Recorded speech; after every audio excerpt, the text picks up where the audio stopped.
जी TV के popular serial Kumkum Bhagya में बड़ी ही मुश्किल से प्रार्थना, शिवांश, स्मिता पहुंच गए हैं हॉस्पिटल में। और शिवांश स्मिता की तबीयत को लेकर, उसकी हालत को लेकर बहुत ज्यादा कंसर्न्ड है, बिकॉज आफ्टर ऑल स्मिता है तो उसकी माँ ही। और इस सब के बीच में हॉस्पिटल में शिवांश को पता चलता है कि ये जो आग लगी थी, ये जो कुछ भी हुआ था, ये सब कुछ रौनक की वजह से हुआ था। अब रौनक ऐसी हरकत करेगा और शिवांश की वाइफ और शिवांश की माँ को इतने बड़े खतरे में डालेगा, तो शिवांश इतनी आसानी से उसे छोड़ तो नहीं देगा। इसलिए यहाँ पर रौनक को वो पुलिस से पकड़वाएगा भी और रौनक के ऊपर इल्जाम भी लगाएगा आग लगाने का।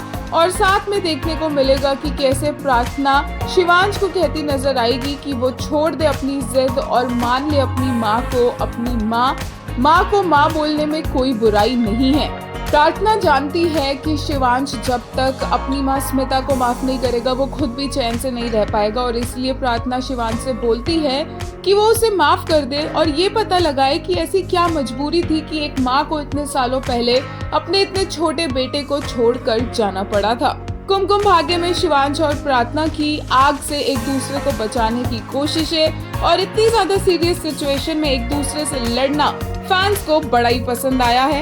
एक दूसरे पर हस्बैंड एंड वाइफ की तरह हक जताना भी। एक यूजर ने कहा, it's Prarthana and her bucket against the world. एक और यूजर ने इनकी नोकझोंक के लिए कहा, they are so damn chaotic and that कुछ कहा कुछ सुना looks so cute on them. एक और ने कहा, शिवांश प्रार्थना तुम्हें लग जाएगी, बहुत आगे मत जाना प्रार्थना, मैं आऊंगी, आपने सुनी मेरी बात, क्यों हिले अपनी जगह से। दोनों को एक दूसरे को सेफ रखना है, दोनों को ये बात साफ नहीं बतानी। एक और यूजर ने कहा, मान जाओ उसकी बात शिवांश, क्योंकि वाइव्स आर ऑलवेज राइट। और एक और ने कहा, she was walking towards him carrying that bucket and arguing with him as if they are going to do gardening. एक यूजर ने कहा, Prarthana peak wifey behaviour, I love how she behaves all bossy around him.